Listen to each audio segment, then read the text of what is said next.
Hello folks, how are you all? It's Tuesday. I completely forgot what day of the week it is earlier, I have to say. So it's Tuesday, which is very exciting. Let me see if I can get this up and talk to you guys. What have you been up to? How was your Monday? How was yesterday? Was it a good day? What have I been doing today? Oh, I went for a walk this morning in my local park, which is lovely. I had it and met up with one of my neighbours, actually. It's quite a friendly community here, which is quite nice. Or maybe I've just got a big mouth. So yeah, it was really lovely to chat to them. Oh, I can hear myself talking. There we go. Shut up my computer. Yeah, it was really nice to have a chat and a walk with them. Both telling each other how much we're going to kill our husbands if we have to stay indoors with them any longer. What else did we do? I've done the 100-day project. I've been looking at that at the moment, which is probably why I've had no sleep actually recently. I've got so many ideas that are kind of buzzing around my head, which is all a bit weird. So yeah, so I'm going to start the 100-day project over on my my artist's Instagram page. So do have a look on there. Hopefully from today, if I can actually get my backside in gear, I'll be able to get going with that. I'm going to do 100 paintings for death, which is going to be exciting. I know a lot of people don't think that's exciting, but I think it's exciting. So I'm going to start that today, which will be great. Do any of you guys do the 100-day challenge, or have you done the 100-day challenge?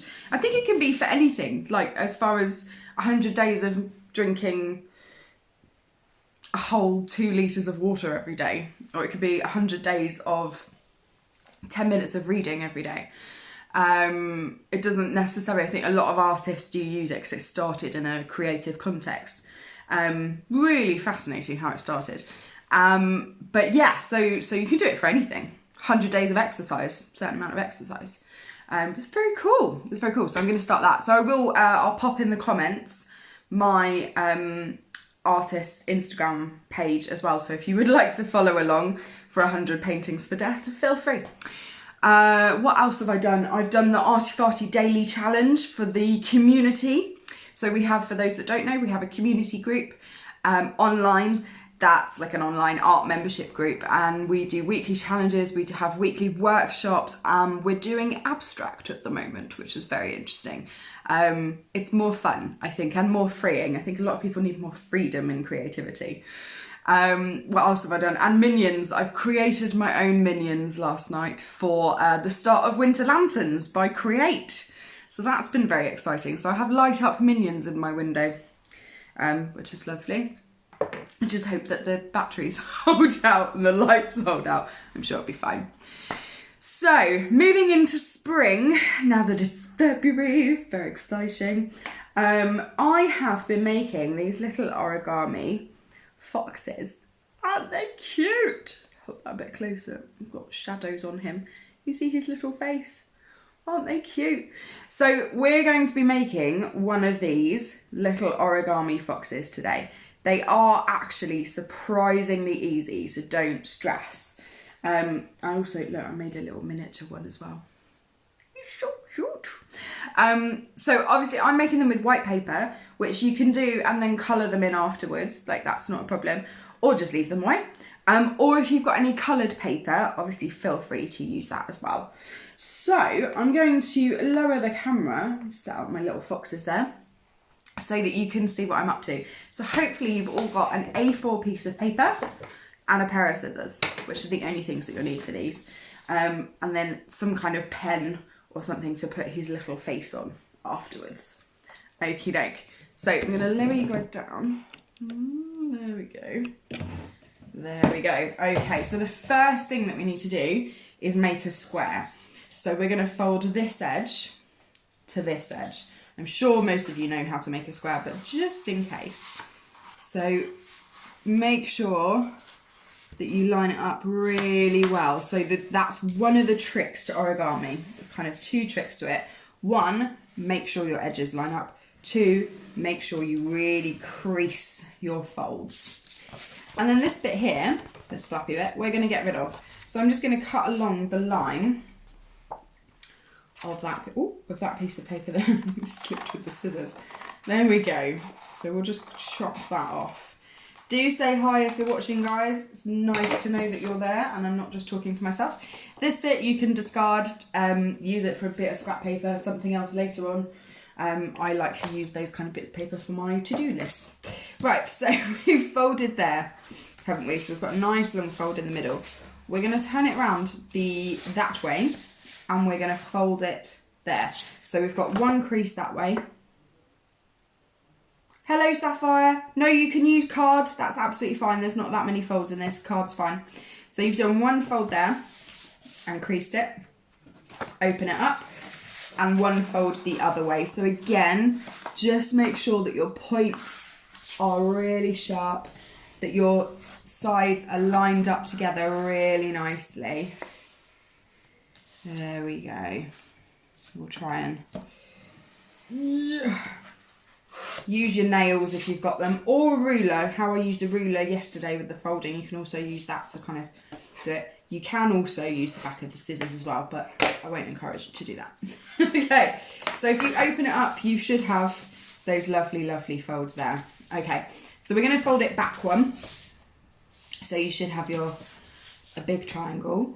And then we're going to fold this edge to the middle.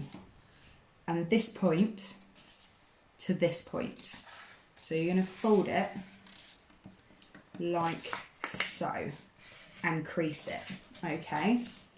So you'll do that again. So you're going to fold it to this point here. And you're going to do exactly the same with this bit here.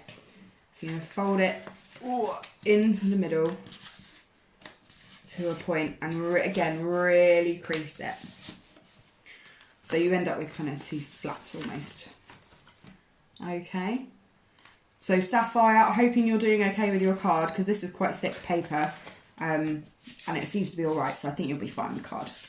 Okay, so we've got, let me just go from the beginning, just recap for anyone joining. So you've got a nice square of paper, you folded it that way, opened it up and folded it that way.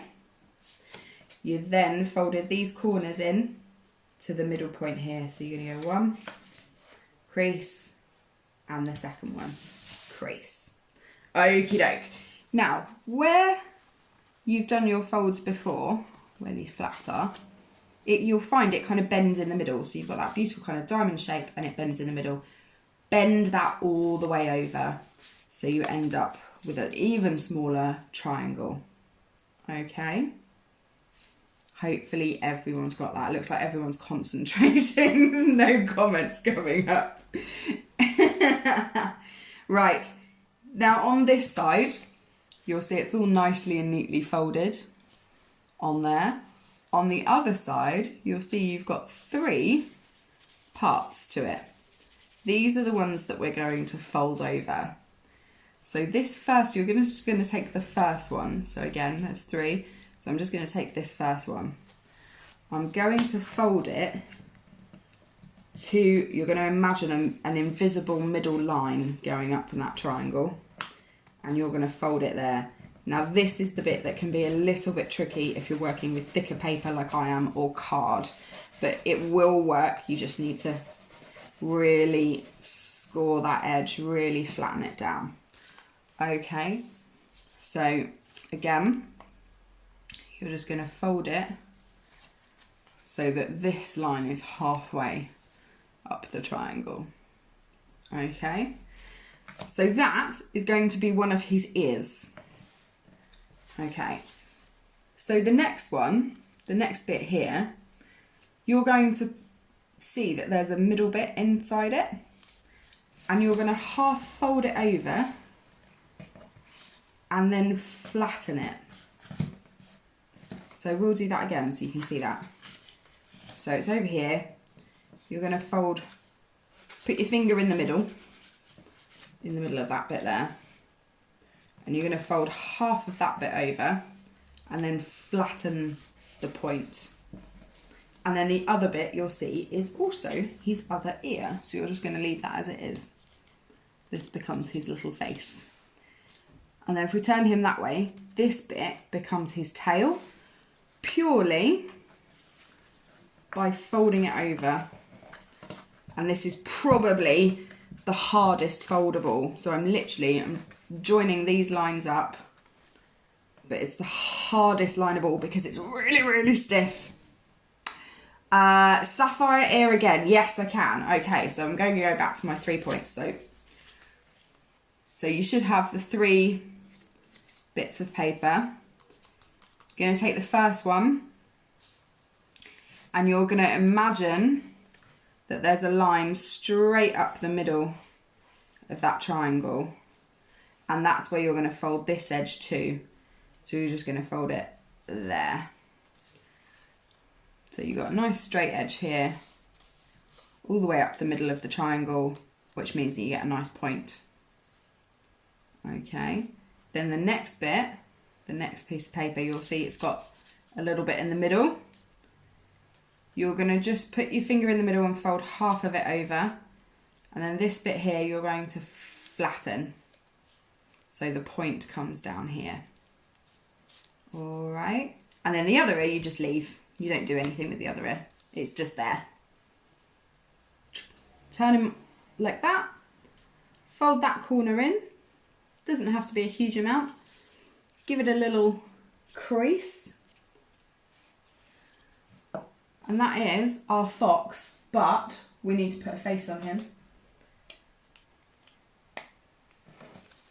So on the point here of the middle bit that you folded over, I'm just going to colour in the corner. I will show you this, I will lift it up. So there you go, that's the corner of his nose. And then you just want 2 little semicircles for his eyes. And there you have one big fox, medium fox, and a little fox. So I will photograph those so that you can see them properly as well. But it's really good fun. It's quite a nice, easy one to do. A little foxes there, little fox family for you. There we go. That's it. That's all it was. Arctic fox. Yes, Jen, I didn't even think about that. Yes, he is an Arctic fox. That's why he's white. I didn't even think about that. Cracking idea. I'm going to leave them white now. I was going to colour them in, but I'm going to leave them white. So yes, so you can colour them in if you didn't want an Arctic fox. You can colour them in. You can make them like a nice orange colour or a kind of like brown. Sapphire, don't worry, do rewatch the video. I will save it after I finish talking to the page, and you can definitely rewatch it. But do not worry, you'll get there. It's just, it can be a bit tricky seeing it on white paper, I guess, can't it? I think. But well done for trying. Well done for trying. Excellent stuff. Tomorrow you will need some cardboard, but not flat cardboard, like corrugated cardboard that you get from delivery boxes and things like that. So I'm sure everyone's probably got lots of that at the moment. So you'll need some corrugated cardboard. It doesn't have to be a huge amount, about that kind of size, maybe A4 sort of size. Doesn't have to be massive. Some scissors and pencils and felt tips. They are the things that you will need tomorrow. We're going to make we're going to carry on with the animal theme, but a bit more 3D, which will be good fun. Love it. That's it from me. I will see you tomorrow at 1 PM. Have fun. I will photograph my little foxes for you, and hopefully you can rewatch and have a go later if you're struggling. Have a really good rest of your Tuesday, whatever you guys are up to, and I will see you tomorrow for more exciting Papercraft. See you then. Bye.